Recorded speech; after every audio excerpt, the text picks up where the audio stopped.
नमस्कार मंडळी. उन्हाळा सुरू झाला की आठवण येते ती आंब्याच्या पण्याची. तर आज आपण बघणार आहोत आंब्याचं पन्हं आपण कसं बनवणार आहोत आणि अगदी साध्या सोप्या पद्धतीने घरी कसं बनवायचं आहे थंडगार आणि चवदार आंब्याचं पन्हं. तर मला हे आंबे मिळाले आहेत आमच्या बागेमध्ये. माकडांनी खाली पाडलेले हे आंबे आहेत. तर मी यांना स्वच्छ धुवून व्हिडिओ दाखवल्याप्रमाणे कापलेले आहेत. तर तुम्ही दोन पद्धतीने कापू शकता. एक तर सुरीने कापू शकता, दुसरं तुम्ही त्याची साल काढूनही वापरू शकता. तर मी इथे सालासहितच सर्व आंबे घेतलेले आहेत आणि त्याच्या ज्या गुठल्या आहेत त्या मी बाजूला ठेवून हातानेच त्याला कोळून घेणार आहे.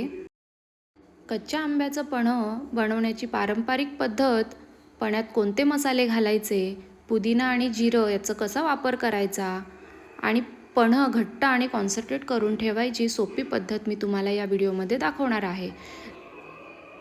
तर व्हिडिओत दाखवल्याप्रमाणे आपण मिक्सरमधून त्याची प्युरी केलेली आहे, पेस्ट करून घेऊया आणि एका स्ट्रेनरमध्ये आपण ती गाळून घेऊया.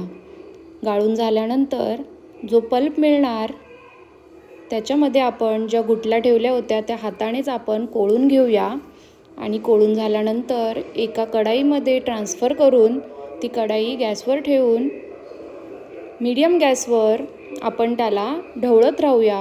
ढवळत राहिल्यानंतर आपण त्याच्यामध्ये साखर ॲड करूया. जेवढी तुम्ही पल्प वापरलेला आहे इथे त्याची निम्म आपल्याला इथे साखर वापरायची आहे किंवा तुमच्या चवीनुसार तुम्ही साखर घेऊ शकता. थोड्या वेळाने आपण त्यामध्ये घालूया काळं मीठ 1 चमचा, त्यासोबत घालूया पांढरं मीठ, लगेचच घालूया आपण चाट मसाला पावडर,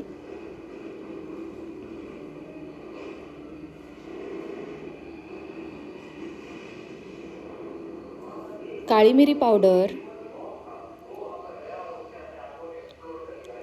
आणि घालूया लाल मिरची पावडर. लाल मिरची पावडर तुमच्या आवडीनुसार तुम्ही घालू शकता. आणि हे सर्व जिन्नस आपण एकत्र करून एकजीव करूया. एकजीव केल्यानंतर त्याला कंटिन्युअसली स्टर करत राहूया, ढवळत राहूया. तर तुम्हाला अशा प्रकारचं टेक्स्चर येईल. त्याच्यावरचा जो फोम येतो, फेस येतो, तो आपल्याला पूर्णपणे ढवळत राहिल्यानंतर तो निघून जातो. नंतर घालूया त्यामध्ये जिरा पावडर. जिरा पावडर घालूनही आपण पूर्ण एकत्र करून घेऊया आणि तयार झालेला आहे कैरीचं पन्हं. तर गॅस बंद करून याला पूर्णपणे थंड करून आपण याला काचेच्या बरणीमध्ये किंवा बाटलीमध्ये भरून ठेवू शकतो. तर सर्व करूया.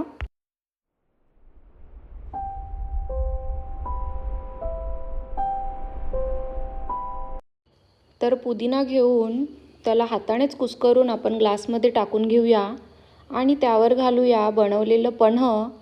पन्हं घालून त्यावर आपण अर्धा ते पाऊण ग्लास थंडगार पाणी घालून ते सर्व करूया. तुम्हाला माहिती आहेत का आंब्याच्या पाण्याचे फायदे?